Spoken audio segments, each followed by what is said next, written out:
Hello everyone. आज के इस वीडियो में हम बात करने वाले हैं एनएचपीसी लिमिटेड कंपनी के बारे में। तो कंपनी के जिन्होंने शेयर लॉन्ग टर्म पर्पज से खरीद कर होल्ड कर रखे हैं तो उनके लिए आज का ये वीडियो काफ़ी स्पेशल होने वाला है। तो आप जरूर वीडियो के अंत तक बने रहें, आज का ये वीडियो काफ़ी इंपॉर्टेंट होने वाला है। तो आज का जो कंपनी का कारोबार चला है वो आप देख सकते हैं, शुरुआती दिन में पॉजिटिव मोमेंटम था और करीब 81.40 रुपए तक के भी लेवल बना लिए। लेकिन उसके बाद इस कंपनी में पैनिक सेलिंग आई और करीब 1.5% से भी ज्यादा तक की गिरावट देखने को मिली। लेकिन अब जो स्विंग ट्रेडर्स हैं तो वो इस कंपनी पर अब हावी हो चुके हैं और लगातार इस कंपनी के शेयर को खरीद रहे हैं, क्योंकि अब ये कंपनी फिर से वही 81, 82 और 83 रुपए तक के लेवल बनाएगा और फिर से वही गिरावट या फिर दोस्तों इसे ब्रेकआउट करते हुए एक पॉजिटिव मोमेंटम देगा। तो ये सिलसिला दोस्तों कंपनी के अंदर पिछले कई दिनों से यहां पर चल ही रहा है, क्योंकि आप देख सकते हैं कंपनी जब यहां पर वही 90 रुपए के लेवल बना रही थी तो वही यहां पर प्रेशर इस कंपनी के ऊपर था। लेकिन जब 80 पर आई है तो कंपनी में वही लेवल यहां पर बन रहे हैं अप एंड डाउन के।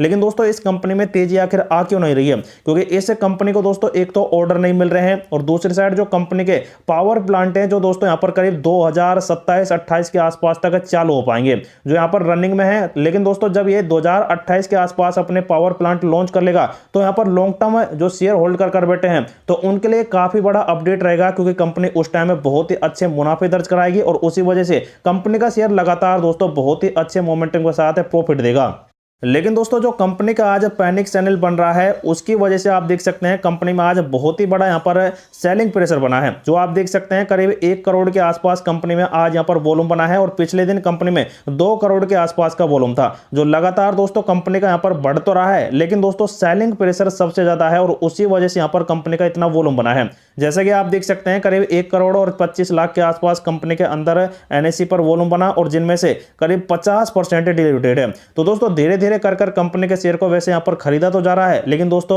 सिचुएशन वही है, क्योंकि कंपनी के अंदर दोस्तों नो बैंड का अपडेट रखा गया है, मतलब कि फ्यूचर एंड ऑप्शन का। क्योंकि दोस्तों जो यहां पर खरीदारी कर लेते हैं शुरुआती दिन में फ्यूचर एंड ऑप्शन में तो वो यहां पर देख सकते हैं एक झटके से यहां पर बहुत ही अच्छा माहौल क्रिएट कर देते हैं और यहां पर जैसे उनको प्रॉफिट होता है तो फ्यूचर एंड ऑप्शन वाले लगातार सेलिंग प्रेशर बढ़ा देते हैं। तो वही सिलसिला है और उसी वजह से गिरावट है। लेकिन अब यहां पर फ्यूचर एंड ऑप्शन वाले यहां पर फिर से खरीदेंगे कंपनी के शेयर को और फिर से पॉजिटिव मोमेंटम देंगे और फिर से वही डाउन कर देंगे। तो ये सिलसिला दोस्तों पिछले कई दिनों से चल रहा है, जिसकी वजह से कंपनी में तेजी बिल्कुल नहीं पनप पा रही है। तो दोस्तों बात करते हैं रिन्यूएबल एनर्जी सेक्टर का 2025 का आउटलुक। जैसा कि आप देख सकते हैं यहाँ पर भारत का अक्षय ऊर्जा क्षेत्र निरंतर आगे बढ़ रहा है और उद्योग जगत के नेता भविष्य को लेकर आशावाद बने हुए हैं, क्योंकि दोस्तों उनका मानना है कि अब जो रिन्यूएबल एनर्जी सेक्टर बढ़ाई जा रही है 2024 के जो यहाँ पर आंकड़े आए हैं वो काफी ज्यादा चौंकाने वाले हैं, क्योंकि वह हरित ऊर्जा लक्ष्यों को पूरा करने में सही रास्ते पर यहाँ पर चल रहे हैं। उनका मानना है कि जो दिन यहां पर आने वाले हैं वो बहुत ही ज्यादा सार्वजनिक और निजी क्षेत्रों में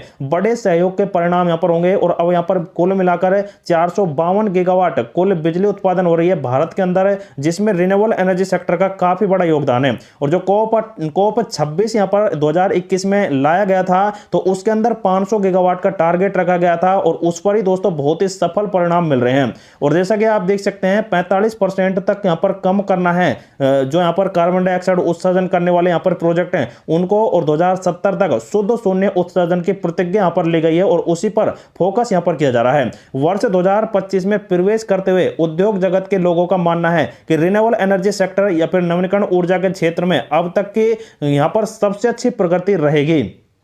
मतलब ही दोस्तों 2024 तक वैसे हालात तो बढ़िया थे, लेकिन इससे भी बेटर यहां पर 2025 का माहौल रहेगा, क्योंकि रिन्यूएबल एनर्जी सेक्टर काफी हद तक बढ़ा दिया जाएगा। हीरो फॉर्च्यून एनर्जीज के ग्लोबल सीईओ हैं श्री वत्सन अय्यर और उनका कहना है कि हम निजी और सार्वजनिक क्षेत्र दोनों में बढ़ती भागीदारी के लिए अक्षय ऊर्जा निवेशकों में बड़ी उम्मीद यहां पर तलाश रहे हैं और इसी वजह से 2025 में निरंतर वृद्धि का मंच तैयार कर रहे हैं। उसके बाद कैन क्री के सीईओ हैं सह संस्थापक अक्षय जैन, जिनका कहना है कि 2025 में हरित ऊर्जा में तेजी की वृद्धि के यहां पर देखने को मिलेगी और स्टार्टअप और जो उद्यम है रिन्यूएबल एनर्जी सेक्टर के उनमें लागत काफी ज्यादा बढ़ जाएगी, जिससे कि रिन्यूएबल एनर्जी सेक्टर काफी बढ़ता दिखाई देगा। उसके बाद दोस्तों यहां पर सरकारी पहलों से जो यहां पर बढ़ोतरी मिल रही है उसकी भूमिका काफी अच्छी है और इसी वजह से राष्ट्रीय हरित हाइड्रोजन मिशन संशोधित ALMM दिशा निर्देश और घरेलू निर्माण के राजकोष में बहुत ही बड़ा यहां पर निवेश मिल सकता है और इसी वजह से इंफ्रास्ट्रक्चर डेवलपमेंट इन्वेस्टमेंट काफी बढ़ेगा। उसके बाद दोस्तों O2 पावर के संस्थापक हैं, सीईओ हैं पराग शर्मा जैन, जिनका कहना है कि नेताओं ने जून 2025 में पहले हस्तांतरित पीपीए पर यहाँ पर साइन किए हैं, जिससे कि आने वाले यहाँ पर जो शुल्क हैं वो यहाँ पर माफ किए जाएंगे रिन्यूएबल एनर्जी सेक्टर के लिए, और यहाँ पर बहुत ही ज्यादा यहाँ पर रिन्यूएबल एनर्जी सेक्टर को फोर्स किया जाएगा बढ़ाने के लिए। और साथ ही दोस्तों स्वास्थ्य के सोलर के सीईओ हैं प्रशांत माथुर, उनका कहना है कि सरकारी समर्थन और आत्मनिर्भर पर स्पष्ट ध्यान देते हुए उद्योग और सोलर सेल विनिर्माण उल्लेखनीय वृद्धि कर रहे हैं। तो दोस्तों सोलर के ऊपर आपको भी पता है यहाँ पर एनएचपीसी लिमिटेड कंपनी काफी ज्यादा बढ़ावा दे रही है, और उद्योग जगत के नेताओं ने देख सकते हैं यहाँ पर काफी बड़ा केंद्र यहाँ पर ध्यान केंद्रित किया है, जिससे कि दोस्तों यहाँ पर सबसे ज्यादा यहाँ पर अपडेट मिलेंगे। उसके बाद आप देख सकते हैं यहाँ पर दोस्तों जैनसोल इंजीनियर लिमिटेड के अध्यक्ष हैं प्रबंध निदेशक और ब्लू स्टार्ट के सह संस्थापक अनमोल जग्गी, उनका कहना है कि यहाँ पर सोलर ट्रेकर पर बहुत और सेवाएं जीएसटी वगैरह मौजूद 18% घटाकर अब 5% कर दी जाएगी, जिससे कि पीएलआई योजनाएं काफी ज्यादा शामिल की जाएंगी। उसके बाद इंडियन एनर्जी एक्सचेंज के संयुक्त प्रबंध निदेशक हैं रोहित बजाज, उनका भी ऐसा ही कुछ मानना है कि बैटरी स्टोरेज यहाँ पर सबसे ज्यादा बढ़ावा मिलेगा, क्योंकि रिन्यूएबल एनर्जी सेक्टर के सोर्स जैसे कि सोलर ऊर्जा है वो दिन में ही बिजली उत्पादन कर सकती है, ना कि रात में। तो उसी वजह से बैटरी स्टोरेज यहाँ पर भंडारण क्षमता को भी बढ़ाया जाएगा, जो रिन्यूएबल एनर्जी सेक्टर का काफी बड़ा पार्ट रहने वाला है। तो दोस्तों कई सारे उद्योग नगद नेता हैं जिन्होंने दोस्तों इस प्रणाली को अपनाया और कहा कि इसमें बड़ा इन्वेस्टमेंट आएगा तो सभी शेयरों में बहुत ही अच्छे प्रॉफिट होंगे। और दोस्तों ऐसी कुछ एक और बड़ी रिपोर्ट जो कि सीसीआई ने ब्रिक्स देशों में नवीनीकरण ऊर्जा क्षेत्र पर बाजार अध्ययन किया है। मतलब कि दोस्तों जो रिन्यूएबल एनर्जी सेक्टर है वो काफी हद तक बढ़ाया जा रहा है, और इसी वजह से एक रिपोर्ट आ रही है जिसमें आप देख सकते हैं निष्पक्ष व्यापार निगरानी संस्था है सीसीआई ब्रिक्स देशों में नवीनीकरण ऊर्जा क्षेत्र में प्रतिस्पर्धी के मुद्दों को समझने के लिए एक बाजार का मतलब कि रिन्यूएबल एनर्जी सेक्टर के मार्केट का अध्ययन किया है पूरी तरह से। भारतीय प्रतिबद्ध उद्योग मतलब कि सीसीआई के अध्यक्ष हैं रवनीत कौर, जिन्होंने कहा है कि अध्यक्ष है जो यहाँ पर भारत के ब्रिक्स ढांचे के तहत यहाँ पर किया जा रहा है, और वर्तमान में जो